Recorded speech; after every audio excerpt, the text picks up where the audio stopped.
kalmashapaham Shravanamangalam Srimadaatatam Bhuvi Grinhanti Ye Bhurida Janaha Om Shanti Shanti Shanti.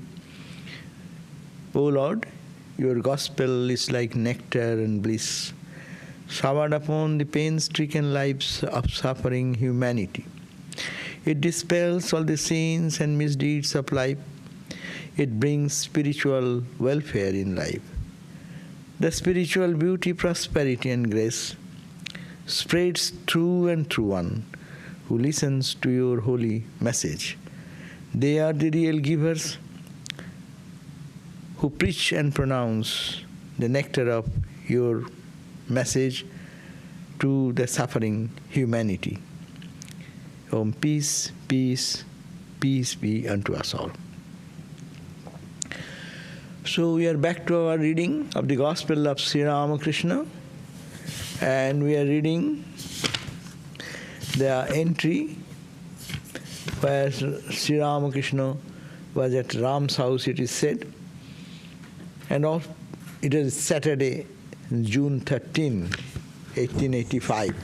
This is June 13 and today is June 2. Today is June 2. So, almost the same month, same date, we can imagine that this is happening before us. Now, Sri Ramakrishna, last we heard from Sri Ramakrishna that believing in God, things are everything happening by God's will. So that was the topic going on. And Sri Ramakrishna said that God can take your love by becoming a child like baby Krishna. God and the gopis can weep because thinking them they are so Parabrahma, Supreme Brahman in human form. And now it ended with captain talking with the captain. Captain. On page 789. Page 789. Captain, Krishna is God himself. In describing him, we have to use such terms as whole and part. Master says, whole and part are like fire and its sparks. As the incarnation of God is for the sake of bhaktas, and is not for jnanis. It is said in the Adhyatma Ramayana that Rama alone is both the pervading spirit and everything pervaded.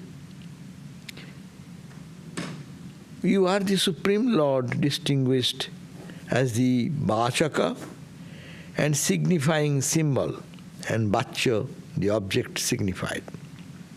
It's a very high philosophy. Sri Ramakrishna started switching from ordinary discussion to a very heavy spiritual truth. But he said, Captain is a Pandit and he has studied very well.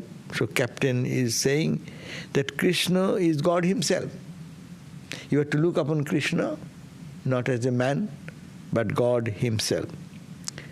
And he continues, in describing him, means God, Krishna, we have to use such terms as whole and part. That means what Captain is telling, that Krishna is the totality and we are only a small part of it. It is the total fire and it is only a spark.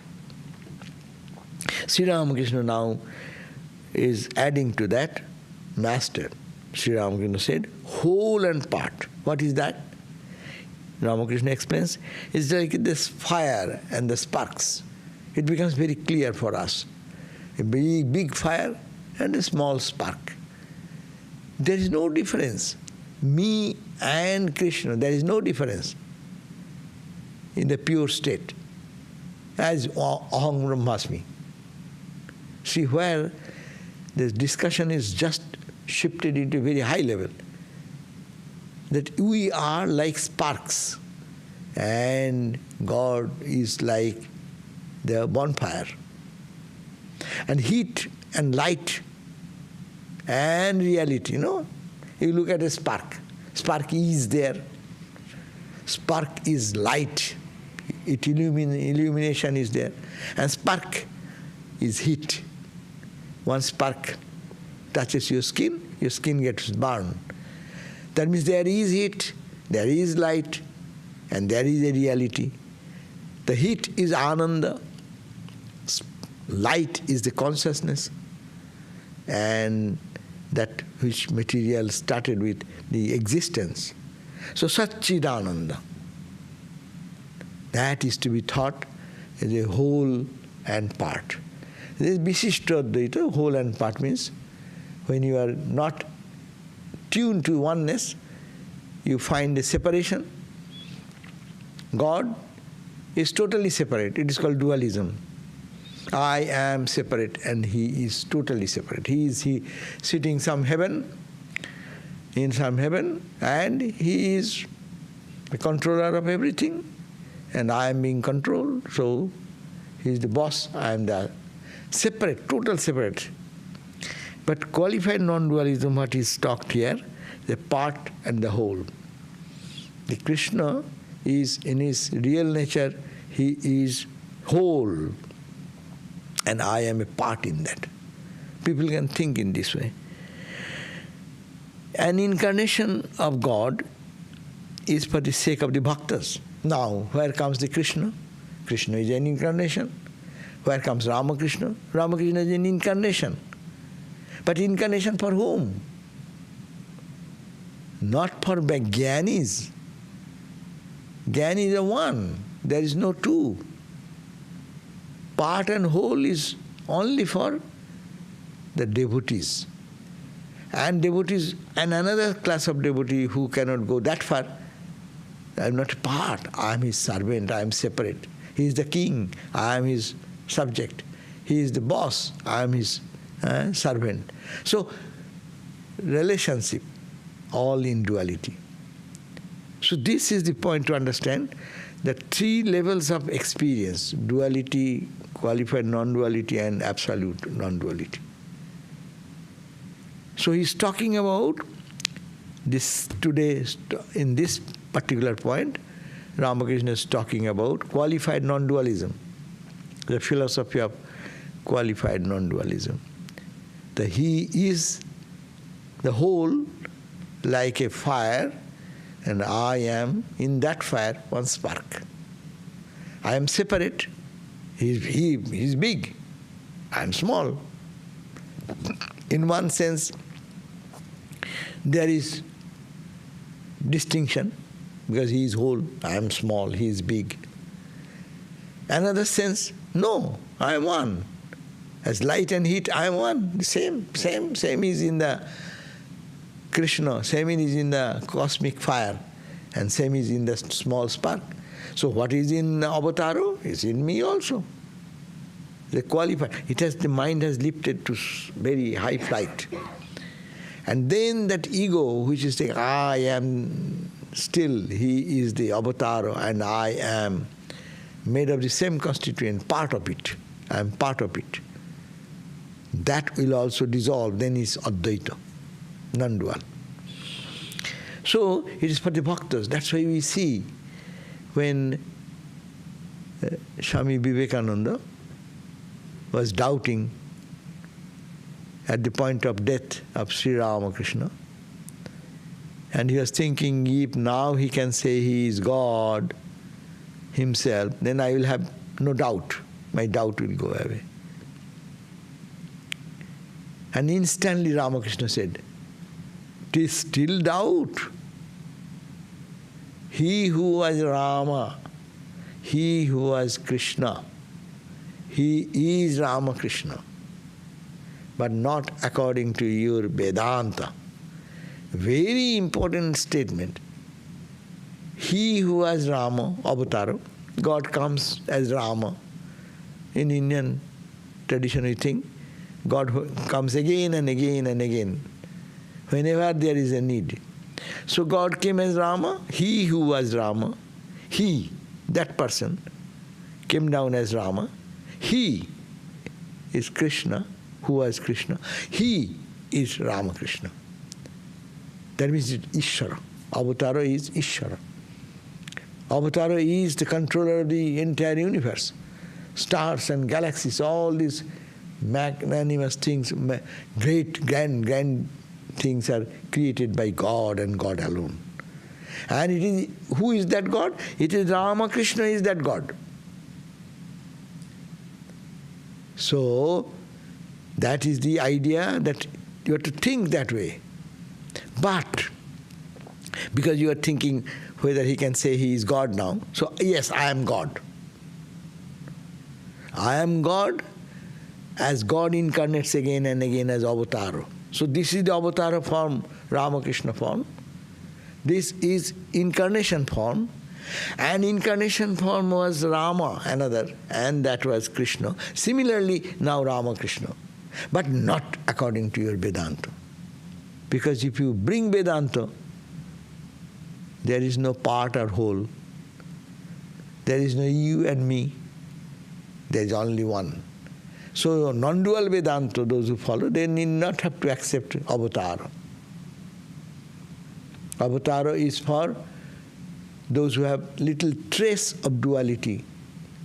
That person will have to have Avatara concept.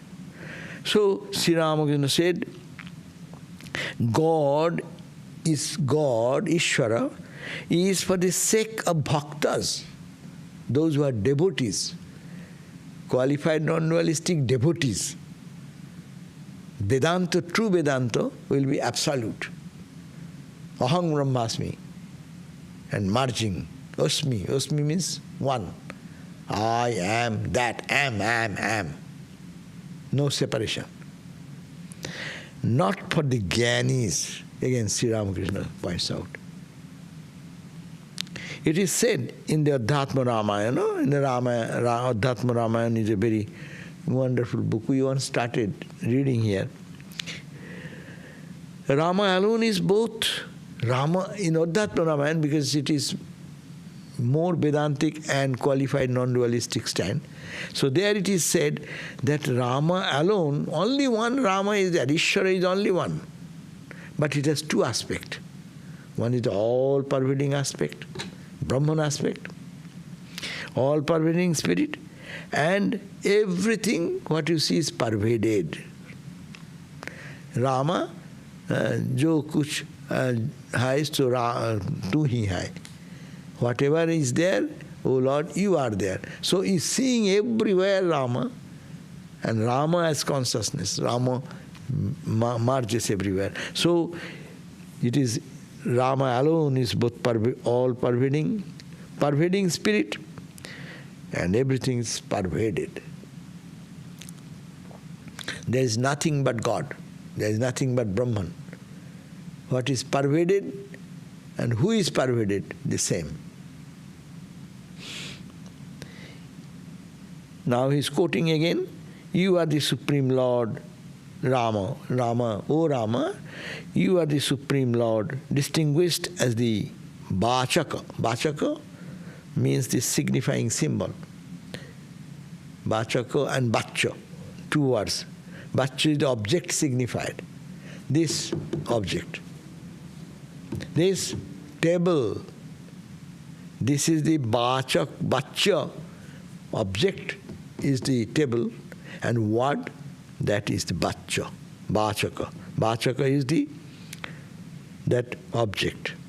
So the object signified and as the signifying symbol.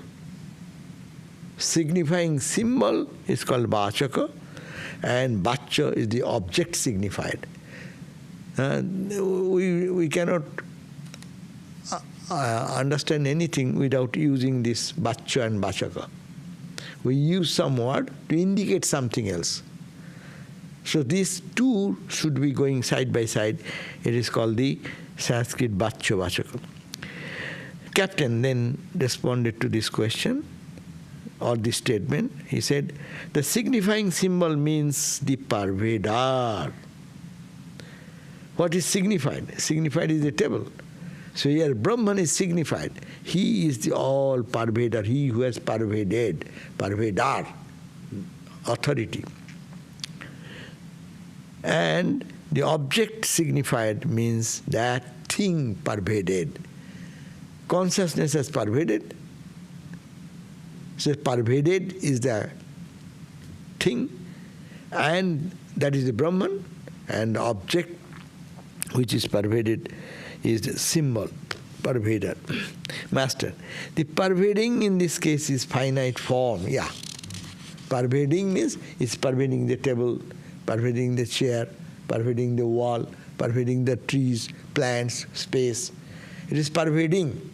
That's why Sri Ramakrishna says, the pervader, who is pervading, that is consciousness. Consciousness has pervaded everywhere. We call Brahman is pervaded everywhere. So the pervader in this case is a finite form. It has a limited form. Because this is limited, that is limited. Sun is limited, moon is limited. But space is pervaded. So who have pervaded? Space. But where he has pervaded? In limited objects. So Brahman being infinite, pervaded, he is the pervader. He has entered into all limited objects. It is God incarnating himself as human being. So it is God himself has come down and pervaded. He creating himself as Ramakrishna, and he has pervaded entirely that supreme Brahman consciousness. That's why it is called God himself as God. Avatara is no other but God himself.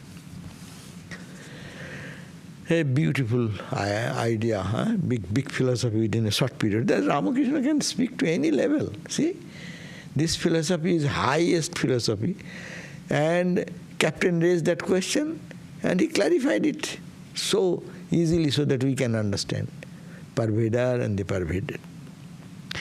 Ramakrishna was talking thus with Captain, and the devotees, when Jayagopal Sen and Trailokya of the Brahmo Samaj arrived. He was discussing, imagine a scene, Ramakrishna was talking about this, and these two Brahmo leaders arrived. And they saluted the master and sat down. And Sri Ramakrishna then looked at Trailokya with a smile and continued the conversation. So he greeted them and then started talking to Trailokya. God is a relative term, no? Because I'm thinking in my concept God and an ant to the ant. That is not. God, here you have to take the concept as is spoken in the scriptures. God, not from God's ant's angle. Say everyone's angle will be, that is not the God. God is that where absolute coming to the creative factor, where there is no creation in the absolute Brahman. As Ramakrishna said, is Shakti or Maya made the first product. That is called Ishvara. I think, you think is not. That is the only thing. Ishvara should be, or God, which is in here, God we are mentioning. Ramakrishna, when he means God, is God the Saguna Brahman. Saguna Brahman. And Nirguna Brahman is Brahman. I may conceive God in any way, that's a different thing. But when you're talking about Ramakrishna, who is Ramakrishna? And will think he is much bigger a man. Ordinary human being will think he is a Pagal Thakur. That does not give the definition of avatara. That's why he said, what one who is a medical professional and one who does all this theatrical performance, what he knows about avatara. He's talking about avatara everywhere. Ramakrishna himself just jokingly criticized it. That means here he himself is telling that, the avatara, Ishvara. That means Saguna Brahman. Brahman, the first manifestation of Brahman, by his own power. Master, it is on account of the ego that one is not able to see God. In front of the door of God's mansion lies the stump of ego. One cannot enter the mansion without jumping over the stump. So giving a good example, that what is the problem for us not to understand God? Our ego. I. When I will be totally diminished in bhakti school, then God will be realized. So long I see, means my mirror is there to see through that ego. An ego factor is a killing factor. And ego, as thick is the ego, so dark is the tamasa nature. And most tamasa, no? So it is that ego, that's why it's called ego patta. Ego makes I, Kongso. Who is God? I am God. In my power, see, whole kingdom is mine. I have army, I have this, I can command, I can conquer another country. I have so much wealth, I am the Lord. So I, who God is there in the heaven? I am the Lord of the world. So people think that, and that's why God has to come and destroy their ego. So our ego also is there, but ego is very difficult, as Ramakrishna says, to conquer. Because ego has a way of expressing in another. You try to control this way, it goes the other way. Very, very complicated. That's why Ramakrishna said, it is on account of the ego, that is, that one is not able to see God. In front of the door of God, there is a blockage, stump, piece of wood, big chunk of wood. And you have to topple, you have to run over. Yeah? There lies the stump of ego. One cannot enter the mansion inside without jumping over the stump. That means you will have to be powerful. Now he's talking of probably jumping means Vedanta. I am the Atman, I am not this ego. The Atman, I am the pure consciousness. Jump over it. And bhakti, I am nothing. Then you can go under this stump. Two ways are there to overcome the obstacle. Either you surrender, or you have the courage to jump over it. Like I give the normal example that when you go to swim in the ocean, waves will be coming. How can you go into the inner, some inside of the ocean? You have to practice two. Either you surrender, let the wave go over your head, and then you jump, go inside, and the wave will take you. Or you jump over the wave, and then this swinging goes on. So you enter into deeper and deeper realm of the ocean. So spirituality is like that.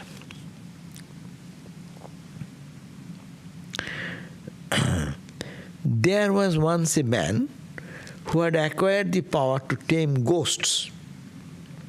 One day, at his summons, a ghost appeared.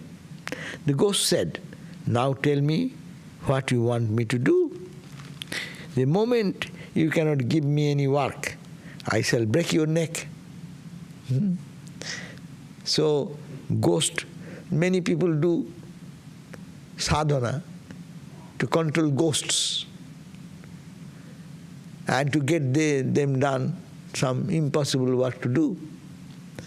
So, but the moment it is called you learn this science to control ghost, and you did it, And the ghost appeared. He has to learn how to do that. In Tantra and other areas, there are some means to subdue, take advantage of a subtle body who has left the body and control him and get work done through him. Miraculous work can be done. But this ghost came, yes, I will be obedient to you, but my point that you have to give me always work. If you cannot give me work, then I will come and break your neck. So, that guy was a poor guy. He thought that, I have so much to ask for. So, how much work he will do? So, he didn't know the ghost can do impossible possible within a short period. So, he wanted that, okay, I'm a poor. I have a big mansion, create here. This type of big thing is necessary. And within short period, it is done. Then give me the work. Oh, fill it, everything with this furniture, that furniture, this, that. Okay. Then what? You give one after another. Then bring money, bring wealth, bring this, bring car, this, that. One after another. But now he cannot find any more thing he can ask for, the ghost to do for him. Then ghost said, now you cannot give me work, then I will break your neck. But wait. And then ran towards his guru and says, please save me. The ghost is calling to kill me.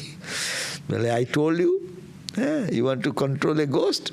So now give work. So he then come to help and relieved him from his ego. That control of I. So this is the story Sri Ramakrishna is mentioning. Now tell me what you want me to do. The moment you cannot give me any work, I shall break your neck.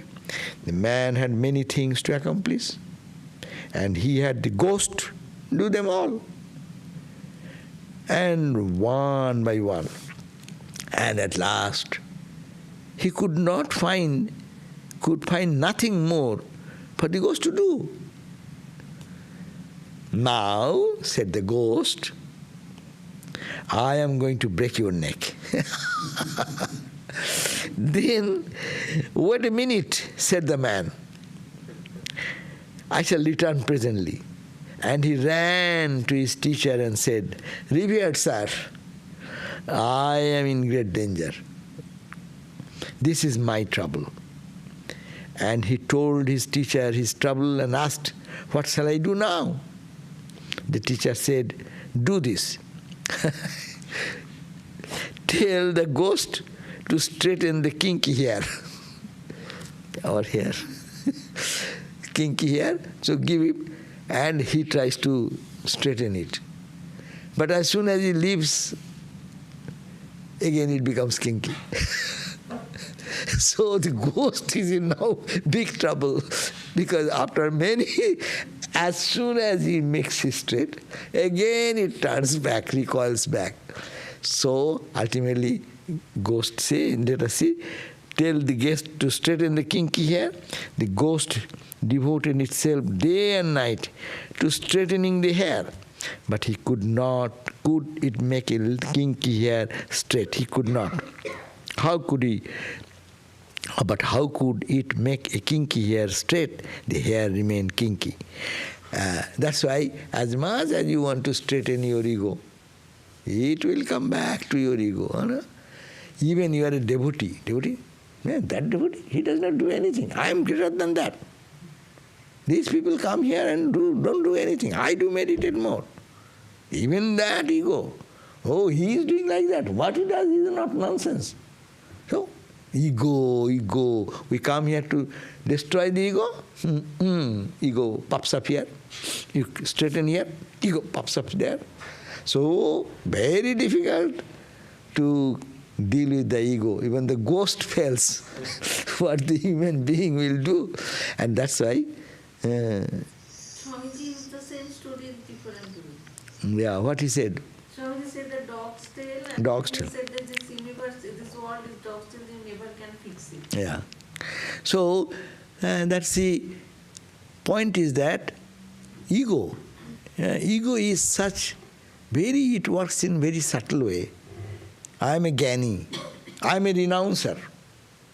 I don't take fish. I don't touch this. I am, some people will say, I am fasting for 3 days. But that's also ego. So ego, how it will pop up? Very difficult, unless Guru's help and his mind becomes pure. Likewise, the ego seems to vanish this moment, but it reappears in the next. Unless one renounces the ego, one does not receive the grace of God.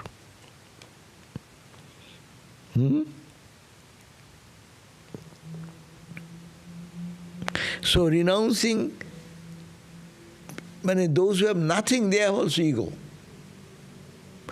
Ego is such, one story is there, two Vaishnava devotees. Each is multi-millionaire, each one. One may be little more, another may be little less, multi-million, but among them there is something more or less. So they are but Vaishnava, they are very humble people. They say, I am nothing, I am nothing. So he one day invited the other friend, were singing Krishna name, and then get acquainted. And he says, why not, sir? Please come to my very small hut. And on that day, and we'll have some little prasad, noontime. Then he said, okay. Oma, he came and saw it's a palace, a mansion. And he described that as his own hut. Hut is, for the poor people, thatched roof. Hut means, we think like that. It is Binoy, it is called the humility. I am nothing, I am nothing. All mentally I know, I have this much big mansion, but it is a heart. And now after eating and this, attending to this friend's request, he has a counter request. So could you please come into my cow shed? Heart it at least human being live. And cow shed, who lives? Cows live. It is dirty. So that is my house. My house is nothing. To say that, but he is producing his ego. And then when he went there, the other friend, and so, oh my God, my house is nothing in comparison to this cow shed. There is a competition of egolessness, that's also. Where will you go? You go on the other side? I am better than you, I am this, I understand, it is wrong, it is right, and I. And you would go there also, there is a risk. So to be careful to how to be out of ego. That's why Sri Ramakrishna's suggestion, unless one renounces ego, one does not receive the grace of God. Suppose there is a feast in a house, and the master of the house puts a man in charge of the stores. As long as the man remains in the storeroom, the master does not go there. But when of his own will he renounce the storeroom and goes away, then the master locks it and takes charge of it himself. That means, so long my ego works, God does not interfere. Well, Baba, do. That story, that man was walking, taking the name of the Lord. He was absorbed, he forgot about him. He was Krishna, Krishna, Krishna, Krishna, and he trampled over some washerman's freshly washed clothes, who is dry on the ground, grass. And his dirty feet touched on the freshly washed clothing. Naturally, the washerman was very angry. And then the washerman chased him. By that time he forgot Krishna Nam. And he tried to take another stone to throw. Then Lord Narayana, who was in heaven with Mother Lakshmi, Narayana suddenly rushed out. And Mother Lakshmi didn't understand what happened. And within split second, few minutes, 1 minute or two, he's coming back. Then he asked, what happened? You had to run so fast and then you came back so fast. Well, you know, my devotee, whose ego was, he was totally absorbed in me, means his ego is gone. He was totally absorbed in my name. So, and he was trampling over the freshly washed clothes of a washerman, and the washerman was going to beat him. So I thought it is my responsibility because he has given, his ego is gone. He is thinking of me alone, nothing else. So I wanted to protect him. And that's why he is running, to appear before him, to guard him. But by that time I went a little further, I saw he became of his strength. He came back to his own personality. And he took a stone to throw back to the washerman. So I thought, okay, he has taken responsibility. So I came back. This is a story, but it is great significance. To surrender to God is not an easy thing. Our ego comes up. Even this moment I say I surrender, next moment I forget that. That's why it is a practice. Spirituality is nothing but the practice of egolessness. Spirituality is egolessness. But it is to be understood in proper spirit. What is the ego? Not the ego of my health, my wealth, my power, my position, my intelligence. Not this. But ego is to be imbibed. I belong to the Lord. I am His servant. I am ready to sacrifice anything for Him. Subduing our ego, surrendering to God, that is the egolessness.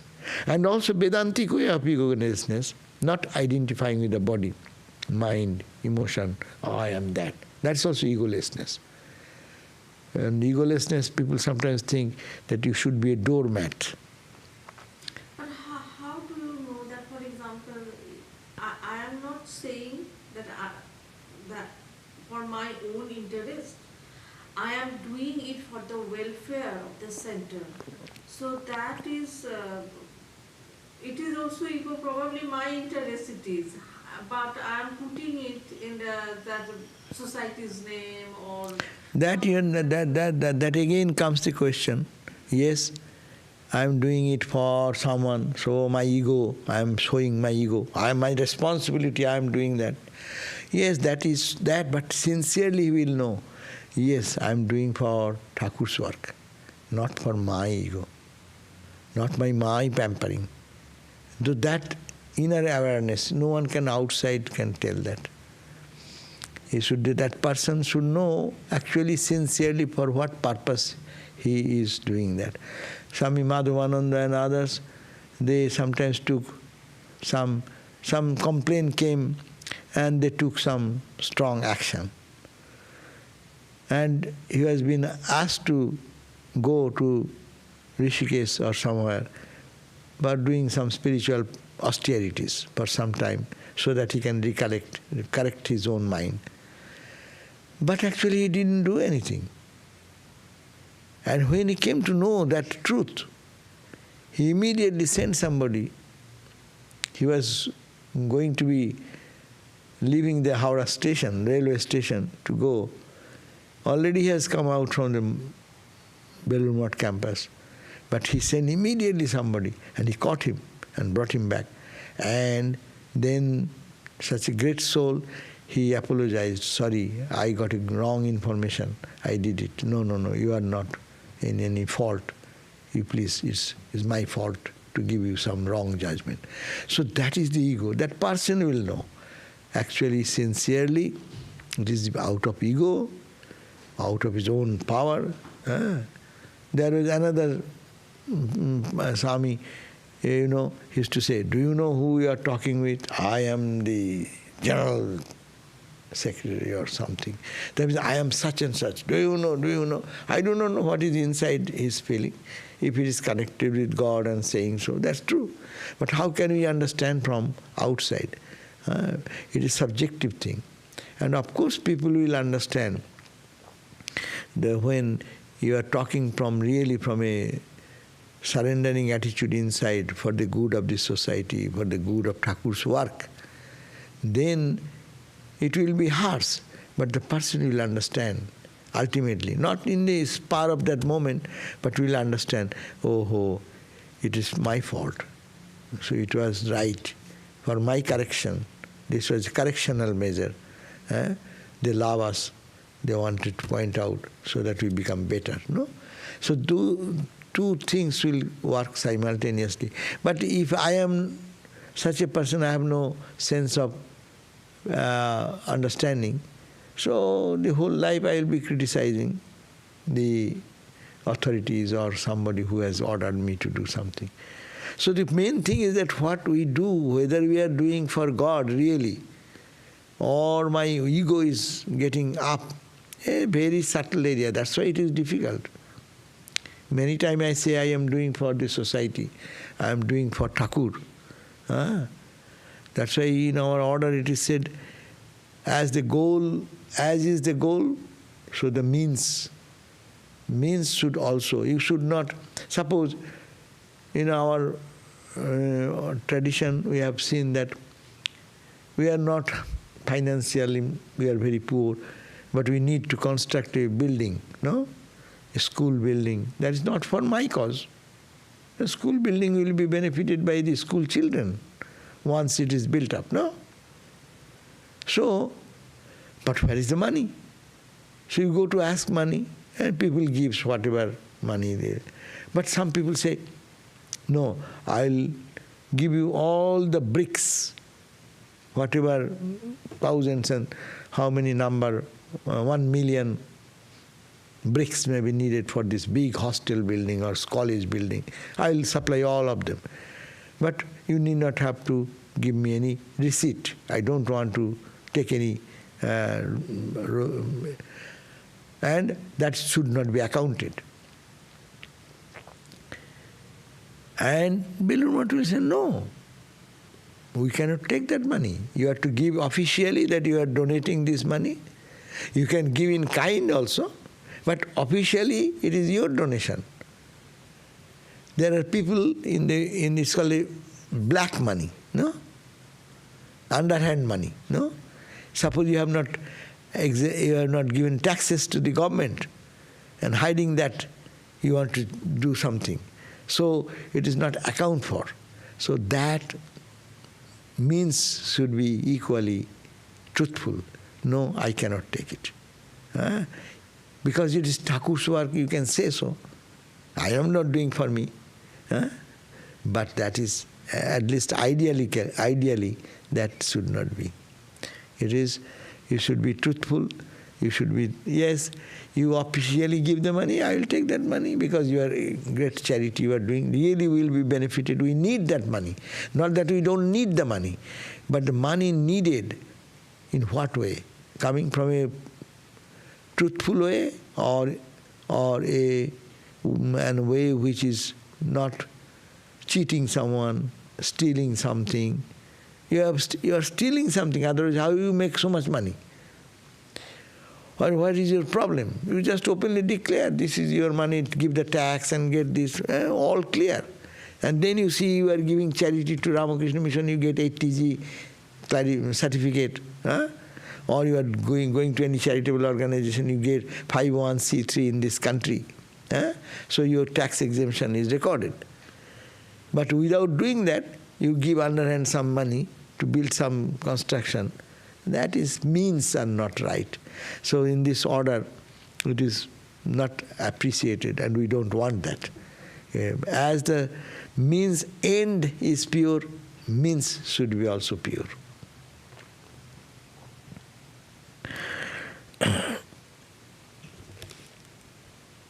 Suppose there is a feast in a house. Oh, and that example you saw.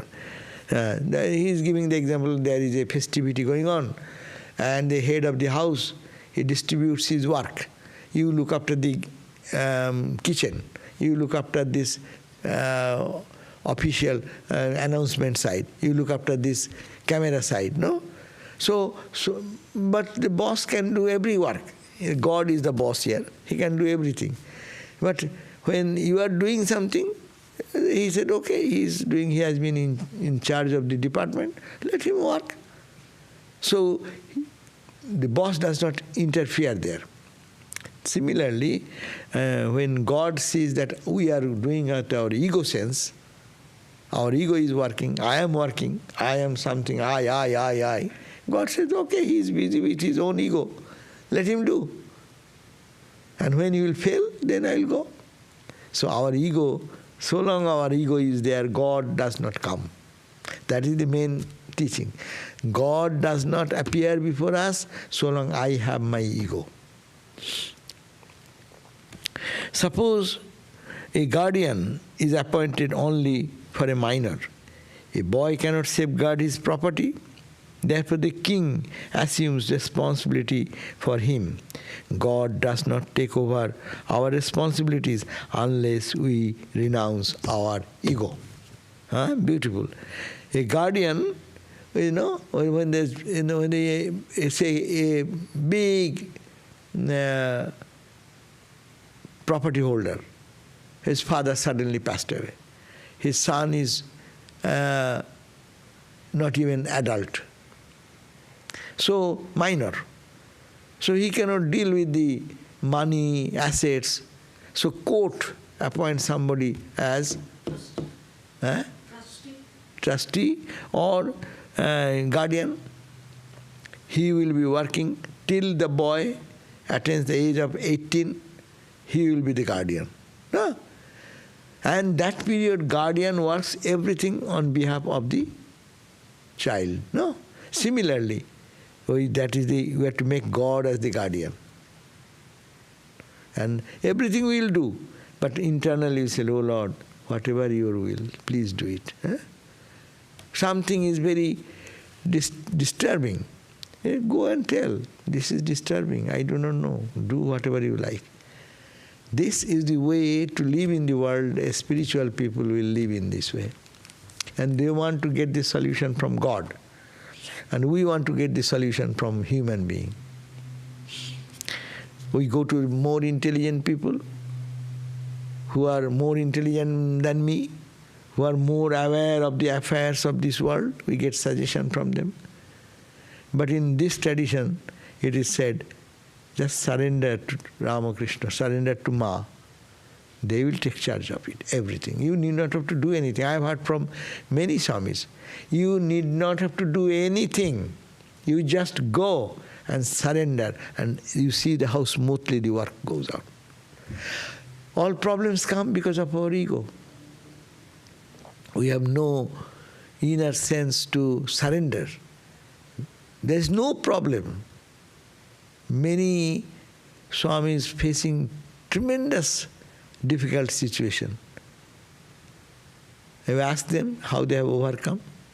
Surrender, surrender, surrender. They say, oh, it is Mother. If Mother does that, it will happen. Oh, if Ramakrishna does that, it will happen. So, this is the point to be understood, to be spiritual. When it's ego to be subdued, and then he will be the guardian. Apnare tar bhrittu rakis tarei koris raja. You make him the king, and you make yourself as his servant. Servant has no ego. The boss says, do this, he does. Go there, he goes. So, like that, a child, like a childlike simplicity. Take over the responsibility. Once Lakshmi and Narayana were seated in Vaikuntha. When Narayana suddenly stood up, Lakshmi had been stroking his feet. She said, Lord, where are you going? Narayana answered, one of my devotee is in great danger. I must save him. With these words he went out. But he came back immediately. The Lakshmi, Mother Lakshmi said, Lord, why have you returned so soon? Narayana smiled and said, the devotee was going along the road, overwhelmed with love for me. Some washermen were drying clothes on the grass, and the devotee walked over the clothes. At this, the washermen chased him and were going to beat him with their sticks. So I ran out to protect him. Then Mother Lakshmi asked, but why have you come back?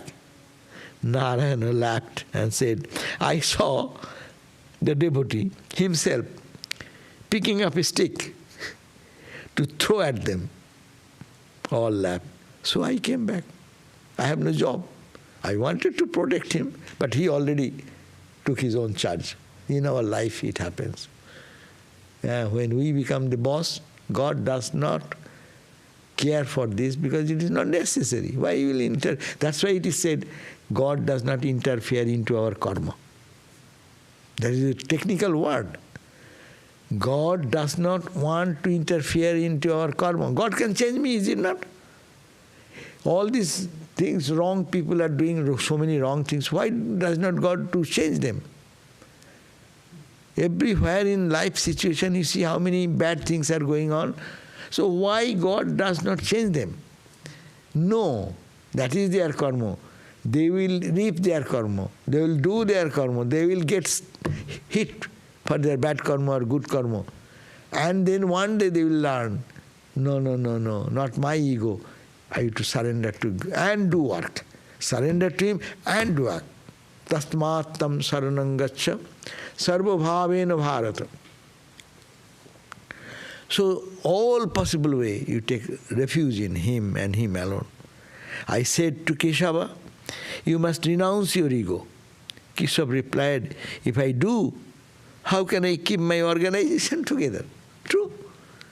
Keshava was the leader of the Brahma Samaj, and if his ego goes, then organization will not be done. Ramakrishna could not create organization because he is no ego. So he has to trust on Vivekananda and keep his ego also a little bit in him. He also does not want to be in the egotistic world, dualistic world, in the egoless state, the absolute Brahman. But Ramakrishna said, your bone will do. You do first mother's work. And God does not interfere into our karma. But God watches. And when you surrender, then He takes care of what is to be done. It's a big idea here, that why God does not interfere. Because our ego is there. I will not listen. Suppose I give you a good advice. Will you listen? No. You don't listen means your ego is so strong. You understand that right thing. And what I am saying, that's wrong. Okay. So there is no help. Or you are giving me some instruction.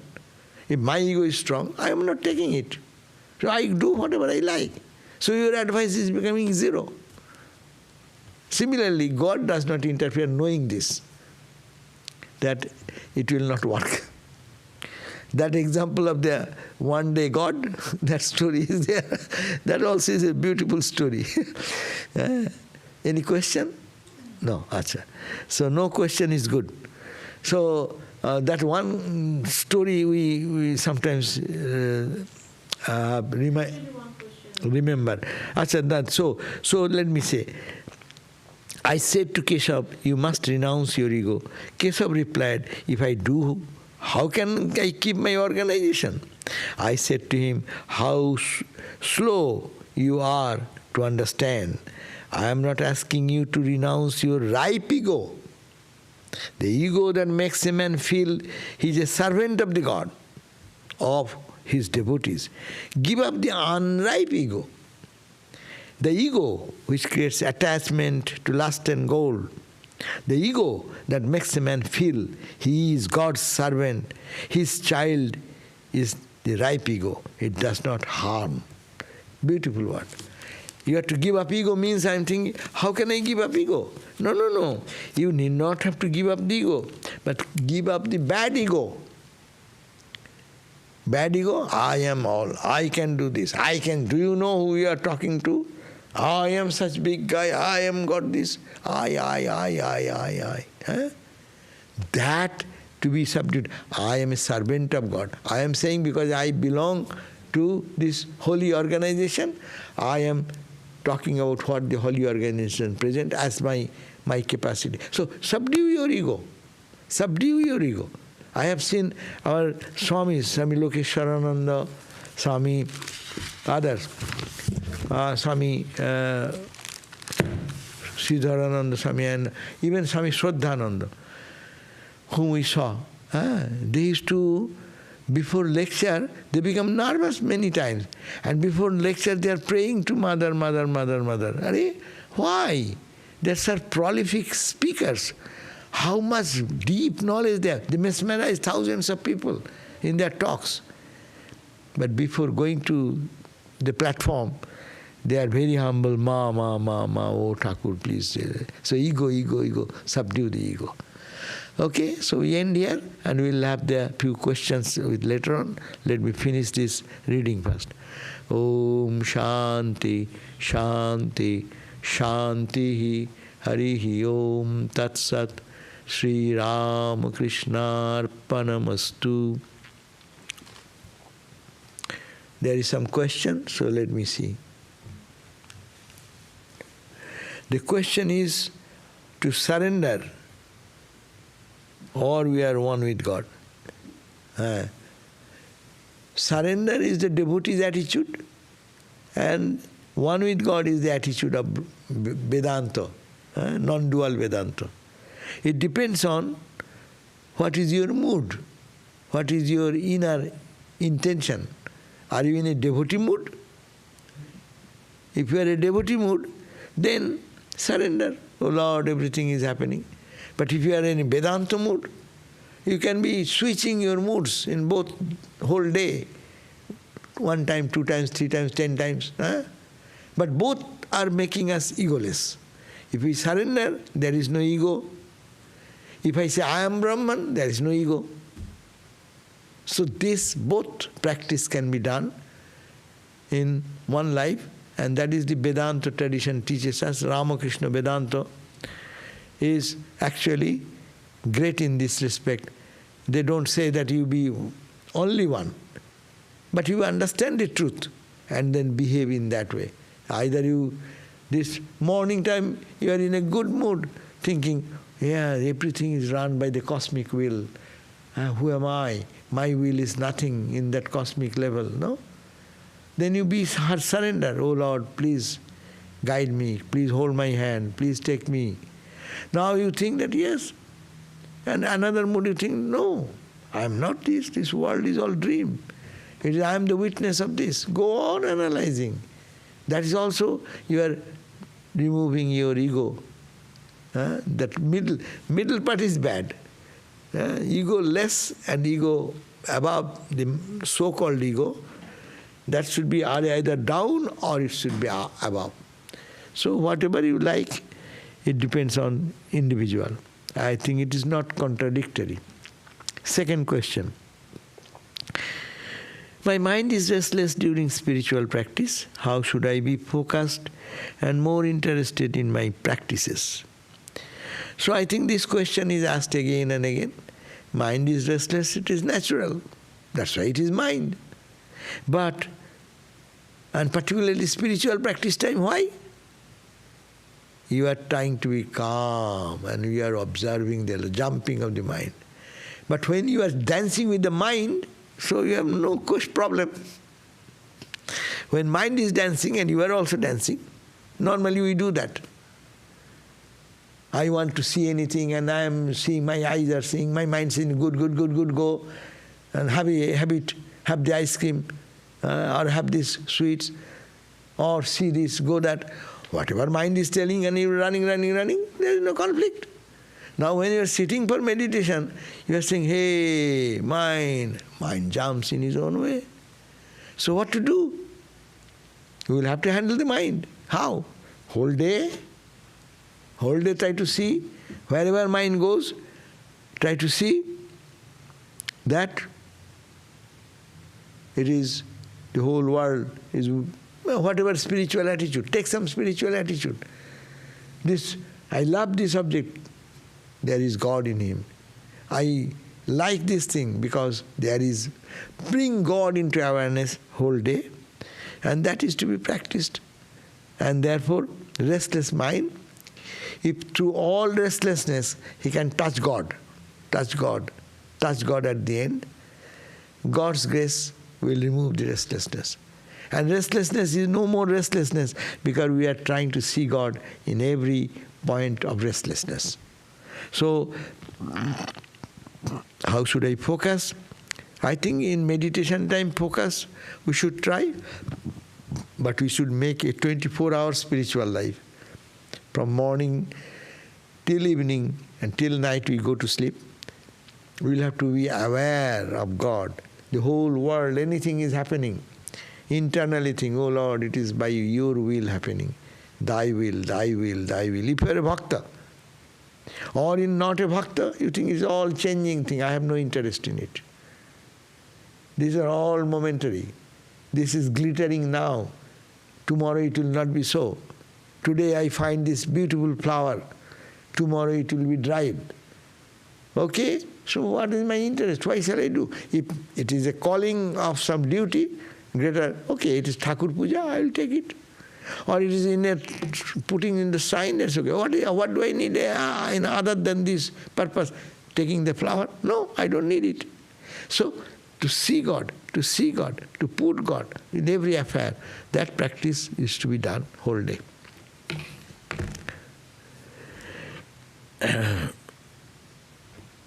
I am unable to get over lust. Can I ask for grace to help me?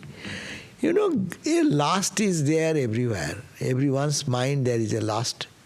Somewhere it is, intensity is less, somewhere it is more. But we should not be crying and weeping for that. Lust is lust. What can you do? Is it you, the Atman? Lust is in Atman? No. Lust is in the body. And that body is created like that. Its chemical composition is there. All these secretions and things come in certain period of time and certain age. When one becomes old, lust goes away. Also lust in the mind remains, physical to mental. So what to do? Ramakrishna's formula is good. Lust will not go, but give a direction. So you say, I lust for things. Okay, I am lustful for something material. Let me be lustful for God. So just put God into the equation. That is the suggestion we get from our sadhus and also holy people. And in the scriptures they suggest. But lust cannot be, Ramakrishna was asked by Hori Maharaj, no? Swami Turiyananda asked this question to Ramakrishna. Sir, how can I conquer lust? No? What he said? So Ramakrishna said, clap the hand and in clapping take the name of Krishna, Rama, Rama, Krishna, Krishna, Krishna, Krishna. The fly away, the sin will fly away. His simple formula. Who will be taking that? That means tell internally, God, God, God, love, Rama, Rama, Rama. Tell your mantra. As you tell your mantra, that all the sin will run away. They cannot stay. That's why you call Yaha Ram, Taha Kam Nahi. Yaha Kam, Taha Ram Nahi. Where is Rama? You are taking the name of Rama. You are taking the name of Ramakrishna.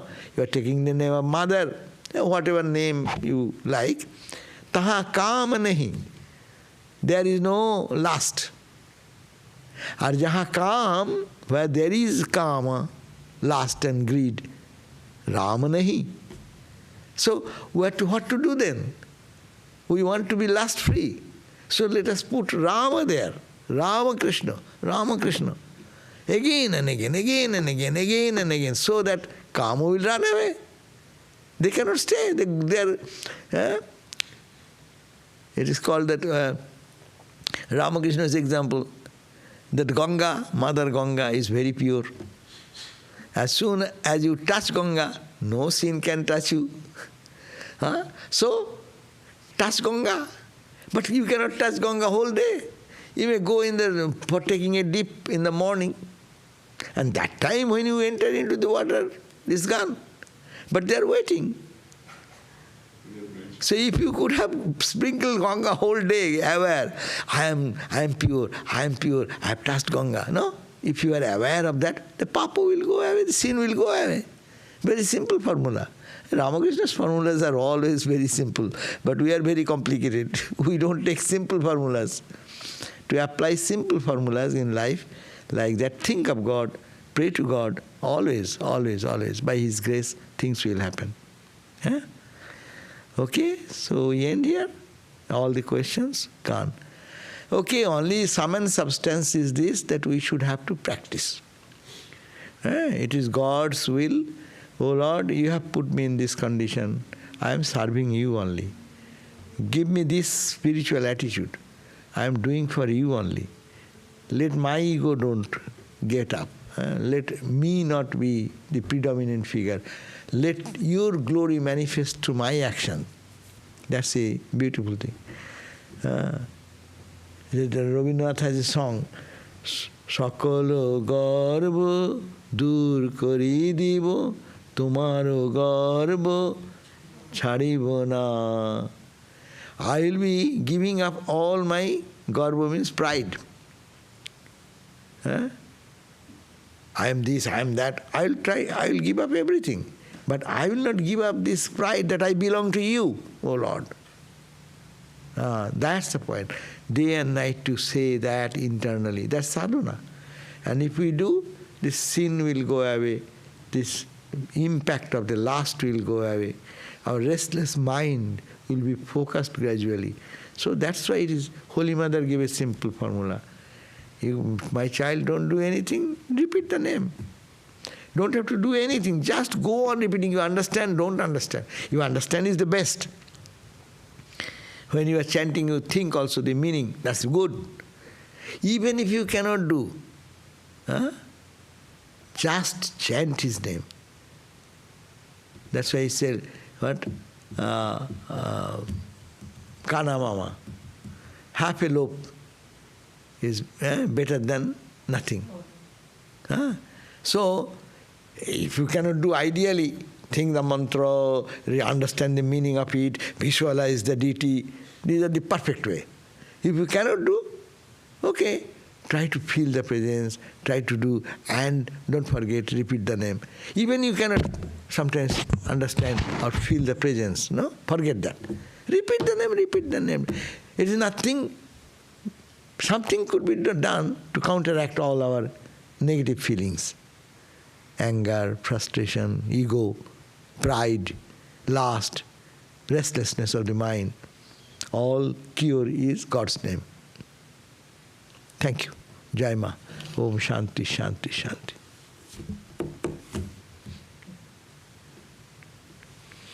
Oh, sorry, tomorrow is Thursday. Bhagavad Gita, na? Bhagavad Gita class as usual in the evening, 7:30 p.m. Okay? Thank you.